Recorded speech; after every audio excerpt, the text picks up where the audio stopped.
Why hurting a dark chosen one comes with a high divine price tag. There are people in this world who don't walk through life like everyone else. They don't fit in. They don't blend. They can't. Not because they're rebellious, but because their energy operates on a completely different frequency. They are not here to follow the rules of the game. They are here to rewrite them. These are the dark chosen ones. Not dark in the sense of evil or wickedness, that's a shallow interpretation. They are dark in the sense that they have been forged in shadow. They've walked through pain the world can't see. They've carried burdens others would collapse under. And they've done it not because they wanted to, but because they were called to. These are the souls that the universe hides in plain sight until the world is ready for their frequency.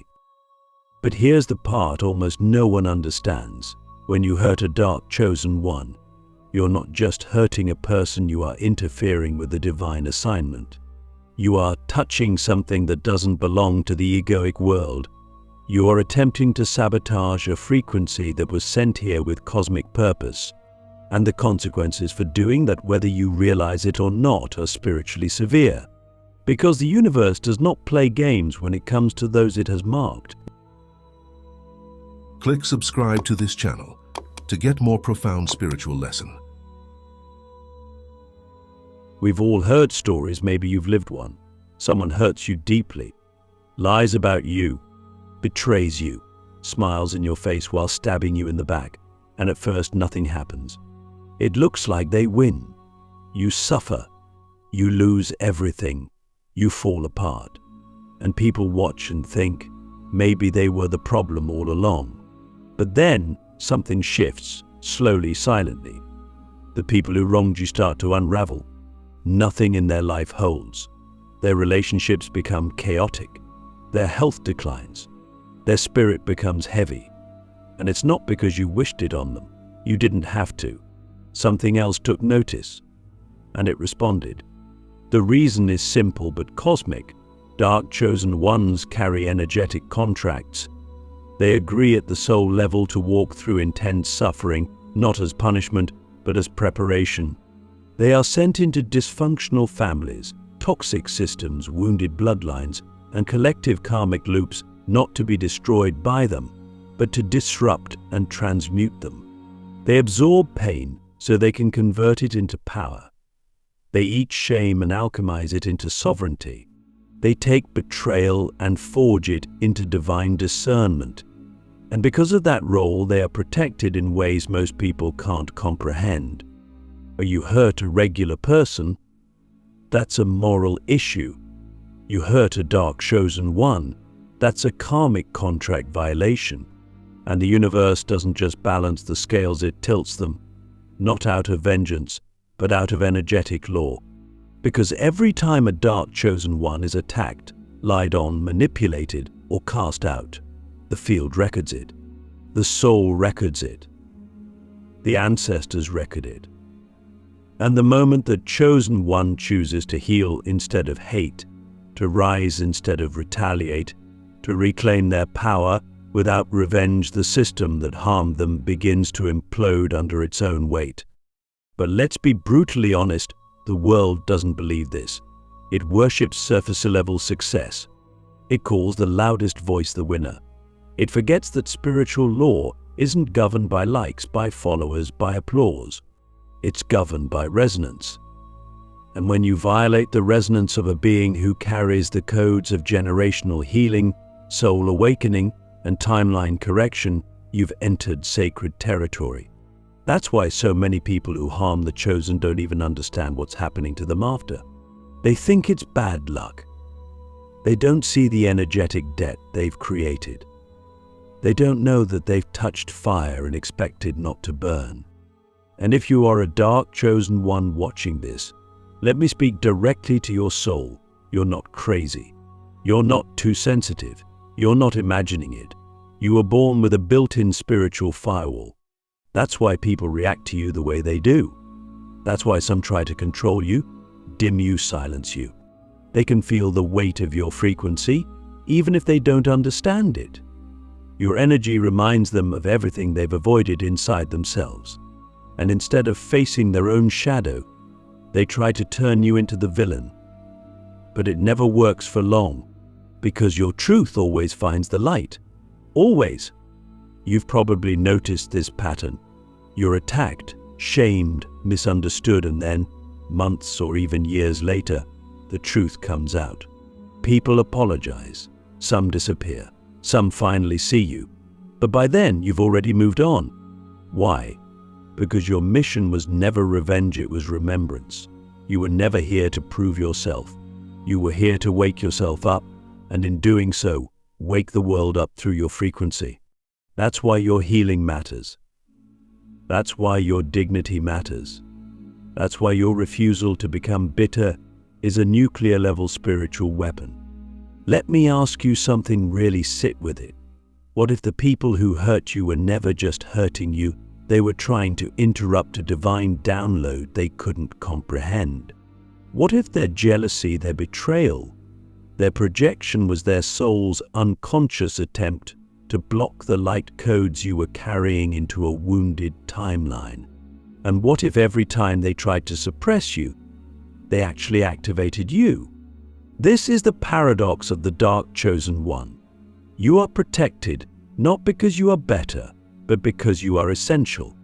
You are not above karma. You are woven into its design. And anyone who touches your heart with harm writes a signature into the ethers that cannot be erased, only balanced. And balance always comes. Maybe not when you want it, maybe not how you expect, but it comes. And when it comes, you'll see it not as punishment, but as proof. Proof that you were never alone, that the universe kept the receipts, that your pain was never wasted, it was witnessed, it was measured, and it was transformed into power that no thief, liar, or betrayer can ever take from you again. The divine ledger, how the universe keeps score in silence and strikes in precision. There is a cosmic intelligence running through everything. It doesn't speak in words. It doesn't react like humans do. It doesn't rush, chase, or strive. But it remembers. Every action, every intention, every energetic exchange is all recorded in the divine ledger.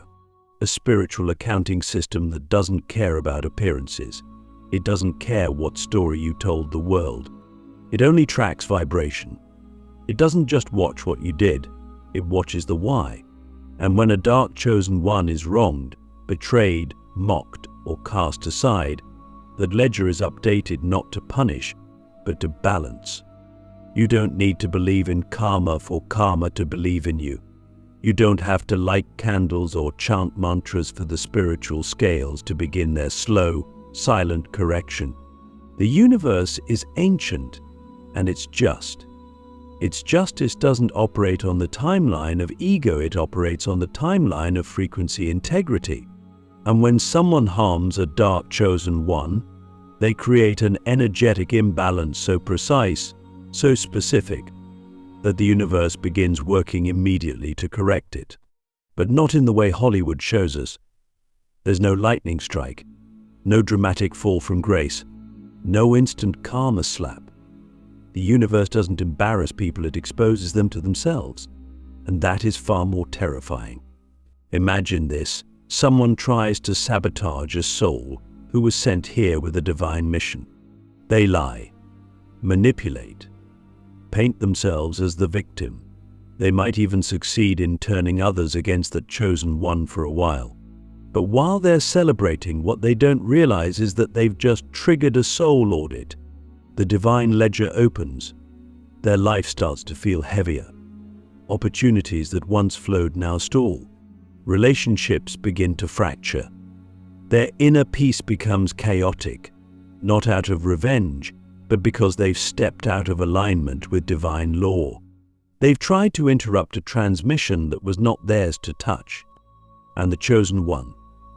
At first they feel the pain, the confusion, the heartbreak of being misunderstood.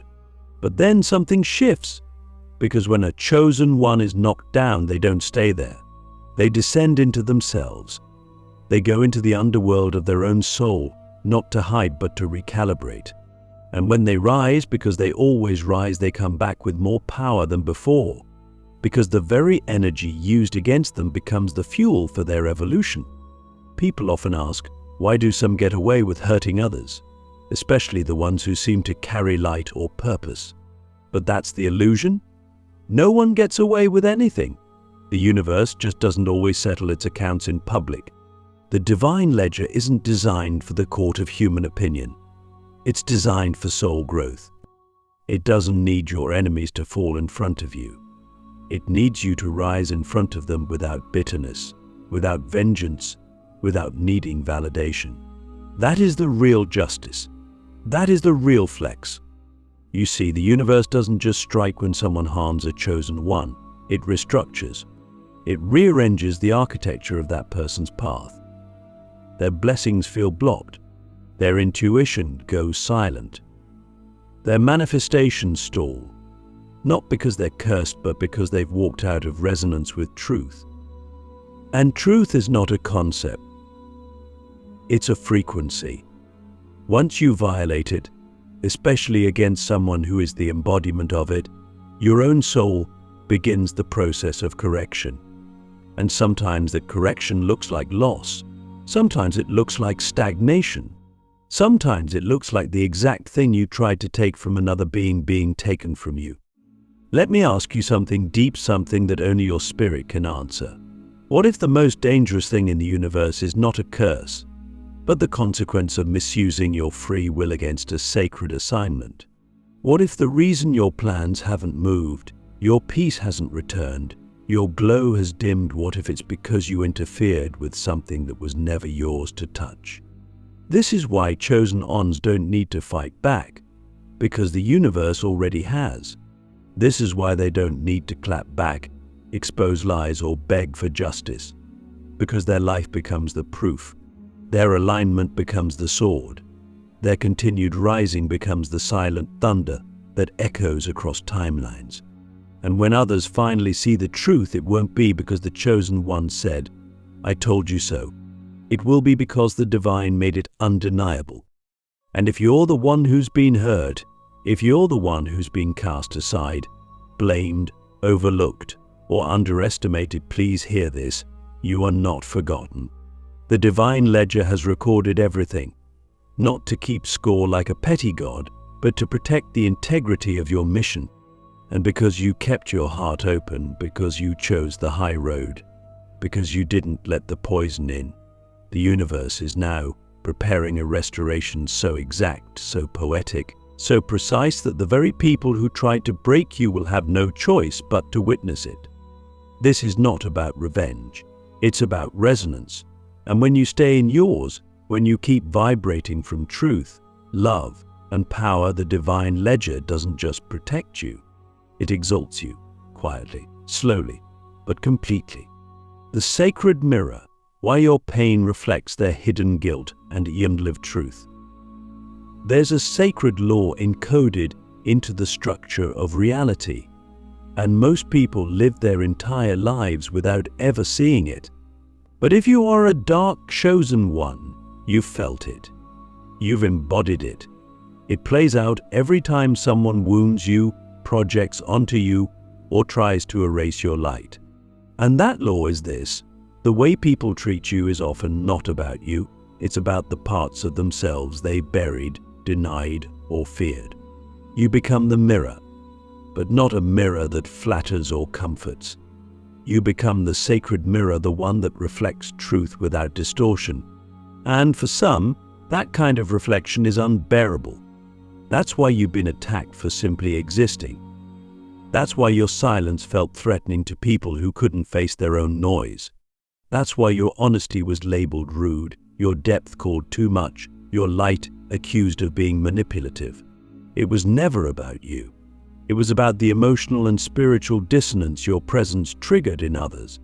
You didn't do anything wrong. You just reflected too clearly. And in a world addicted to illusion, truth is often seen as the enemy. So what happens when someone hurts a dark chosen one? On the surface, it looks like a power move. They might feel relief, superiority, even pleasure. But beneath the ego's victory dance, something ancient stirs. Guilt. Not the kind that's loud and conscious, but the kind that sits in the body like lead. The kind that whispers in the quiet hours of the night. The kind that can't be named, only felt. Because somewhere deep in their soul they know what they did, maybe not in words, but in frequency. They know they touched something sacred and responded with fear instead of reverence, and that knowing haunts them. This is the spiritual tension no one talks about. The person who betrayed you, slandered you, turned others against you, they're not thriving in secret. They're carrying a weight that grows heavier with each passing year, because the longer they avoid the truth, the more fragmented they become. The more they deny what they did, the more disconnected they feel from their own essence. And that's the real cost, not just of hurting you, but of refusing to face the mirror you became for them. I think about this. Why do some people keep obsessing over someone they claim to hate? Why can't they stop bringing up the person they supposedly moved on from? Why does your name still cause them discomfort, even long after you're gone? It's not because you're haunting them, it's because their own soul is. Every time they remember you, they remember the version of themselves they chose not to become. The part of them that could have grown, could have healed, could have loved deeper but didn't. You're not the ghost, you're the reminder of their unlived truth. And this is why your pain is sacred. Not because pain is noble, but because it reveals the spiritual architecture of the connection. When someone wounds a chosen one, the pain doesn't just sit in the victim, it echoes back into the soul of the perpetrator. It creates a frequency loop that cannot be ignored. One soul feels the wound, the other feels the fracture. And until that fracture is faced, owned, and healed, it becomes a source of suffering that leaks into every area of their life. Now, here's where it gets even deeper. Sometimes your healing is their only redemption. The moment you rise, the moment you forgive not out of weakness, but out of sovereignty, the mirror shifts. And in that shifting, you offer them a glimpse of who they could still become. That's the paradox. By choosing to heal, you not only liberate yourself, you give them the chance to meet their own soul again. But whether or not they take it, that's not your burden. That's their path. And the universe will walk them through it, one cracked illusion at a time. Let me ask you something sharp, something surgical. Who would they have to become to truly face what they did to you? Would they have to admit they were wrong, that they projected, that they were intimidated by your light and tried to dim it rather than rise to meet it, that they feared your power and chose control instead of connection? Can they even face themselves long enough to acknowledge that truth? Most can't. Not yet.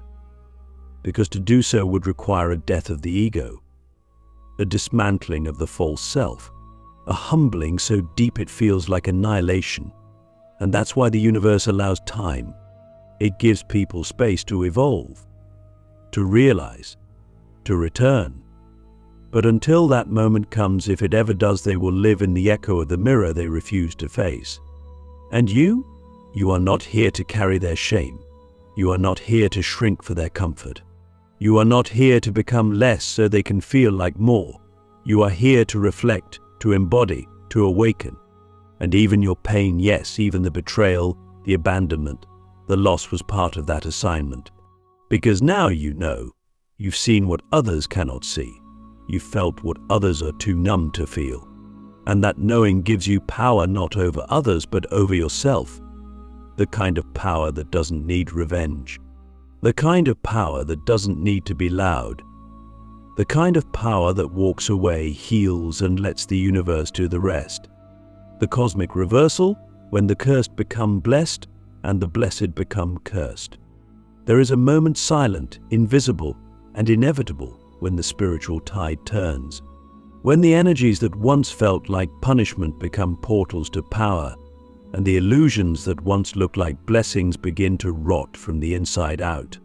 This is the cosmic reversal. It doesn't announce itself. It doesn't ask for permission. It simply arrives when the soul has completed its cycle of pain, alchemized it into wisdom, and stepped fully into its divine identity. And when this happens, the very people who looked cursed begin to rise in grace, while those who looked blessed begin to collapse under the weight of their own falsehoods. This is the part of the journey that stuns people. The dark chosen ones, those who were exiled, mocked, betrayed, misunderstood, start glowing from within. Not out of ego, not out of revenge, but because they finally stopped resisting their own transformation. They surrendered to the fire. They let it burn away everything that wasn't true. And from the ashes, they emerged unrecognizable, untouchable, unshakable. And those who once stood over them with pride and smugness, they begin to crumble, slowly, quietly, because what they built was never rooted in soul. It was rooted in illusion, and illusions always expire. You see, the universe isn't impressed by what you can acquire, but by what you can withstand. It doesn't measure your worth by who claps for you, but by who you become when no one is watching. And that's why the dark chosen ones, those who were seen as cursed, are often the most blessed. Not because they had it easy, but because they were forged in divine fire. Their blessings are not surface level. Their gifts are not performative. Their power is earned through pain, through silence, through years of being broken and rebuilt by forces most will never understand. But here's the twist. The people who once tried to bury them often find themselves haunted, not by the chosen one, but by the version of themselves they had to suppress in order to hurt them. That suppression metastasizes. It shows up as anxiety, as stagnation, as misalignment. The blessings they once flowed in begin to dry up. Opportunities vanish. Peace becomes elusive, and they can't figure out why. But the deeper truth is they violated a divine law. They tried to take what was never theirs. They touched a destiny they didn't have clearance for. And now, the universe is simply rebalancing the scales. This is why we must never envy those who rise by stepping on others. Their fall is already scheduled. It may not be public. It may not be dramatic, but it will be devastating, because it will come from within.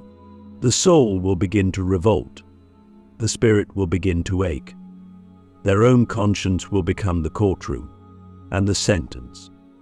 A life that looks successful on the outside but feels like a slow death on the inside. Meanwhile, the ones who were discarded, left behind, counted out, they begin to walk in quiet favor. Doors open that no man can shut. People are drawn to them not because of charisma, but because of frequency. They speak and hearts shift. They move and timelines reel in. They don't have to prove anything anymore. Their energy becomes the evidence. Let me ask you something piercing. What if the people you thought were above you are actually on their way down? And the pain you thought was your downfall was actually your consecration? What if the loss was the portal? The betrayal, the blessing? The humiliation, the initiation? What if you were never cursed, only being crowned in disguise? This is the cosmic reversal, when the last become first, when the stone the builders rejected becomes the cornerstone, when the soul the world tried to erase becomes the soul the world cannot ignore. It's not a fairy tale.